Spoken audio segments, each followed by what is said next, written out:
que j'avais dit beaucoup ici, coach agréé en développement personnel et professionnel. Donc, je suis fidèle à mes promesses. Donc, je vous promets de le revoir dans une deuxième vidéo. Donc, maintenant, on va traiter des outils appliqués de la PNL à la vente, aux techniques de vente. Quels sont les apports de la PNL à la vente et aux commerciaux? Tout d'abord, le premier principe, c'est qu'il faut comprendre et différencier entre la carte et le territoire. La carte, c'est-à-dire que la personne, ce que dit la personne, représente une carte, une expérience, une référence, un mode de penser, un mode de voir les choses, une vision. Donc, une fois qu'on est devant un client, il faut se mettre dans l'esprit que le client, il faut respecter la carte du monde du client. Et bien, conséquent, essayer de s'adapter à ses propres besoins, savoir ce qu'il faut exactement, avec un respect général de sa vision, de son mode de pensée, de son éducation, de sa façon de parler. Ça, c'est maintenant ça le point. Le deuxième point au niveau des outils, c'est la synchronie relationnelle. La synchronie relationnelle, c'est que le vendeur ou le commercial doit changer sa façon de traiter avec le client au niveau comportemental et aller au-delà du comportement en se synchronisant avec le verbal, le non-verbal,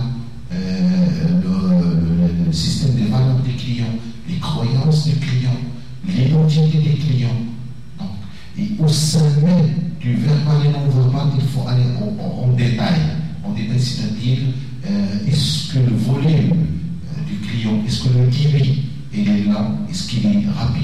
Il faut essayer de s'adapter. Et ça demande un entraînement et un mode de réflexe qui est instantané. Et croyez-moi, ce principe-là est très important au niveau de l'entraînement en matière de leadership.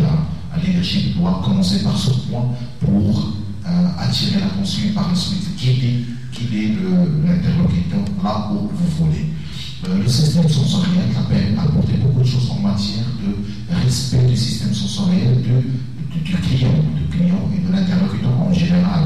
Un vendeur doit respecter, doit détecter d'abord et découvrir et c'est le client qui est devant lui. Est-ce qu'il est à tendance visuelle?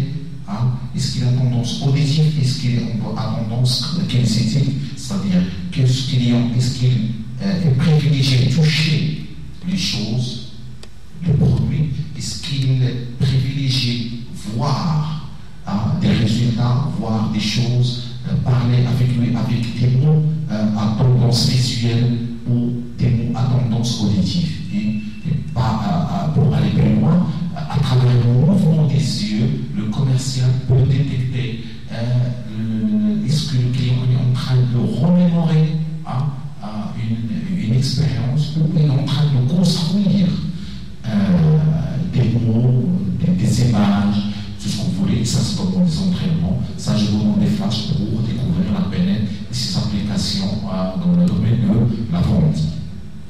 Passons aux techniques de recadrage, ce qui est très important.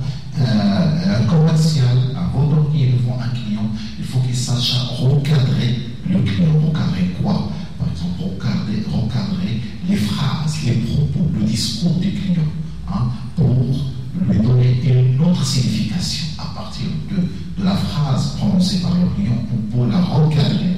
Autrement, et bien sûr, agir sur le mode de pensée et parfois de conséquences convaincre le client. Ça, c'est vraiment des entraînements, bien sûr. Deuxième point au niveau du recadrage, c'est au niveau du recadrage du commercial en lui-même. Recadrer un commercial, c'est-à-dire que si par exemple le client arrive à échouer, par exemple, dans une opération de vente, il ne faut pas considérer cette opération comme une opération échouée. Il faut recadrer sa pensée, dire que c'est vrai que j'ai passé cet entretien avec ce client et je n'ai pas, par exemple, eu de la chance de réussir. Je peux revenir une autre fois, je considère comme c'est une première expérience, et non pas un échec. C'est ça ce qu'on appelle le recadrage, une façon de se dépasser vers un autre environnement plus propice. Comment et le comment et le pourquoi, ça c'est un autre principe de la PNL. Le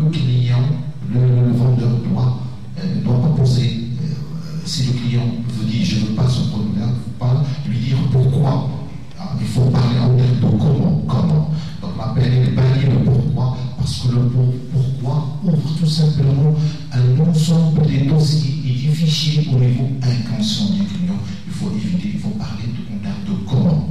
Si le client ne veut pas quelque chose, il faut lui dire comment vous ne voulez pas cette chose et non pas pourquoi.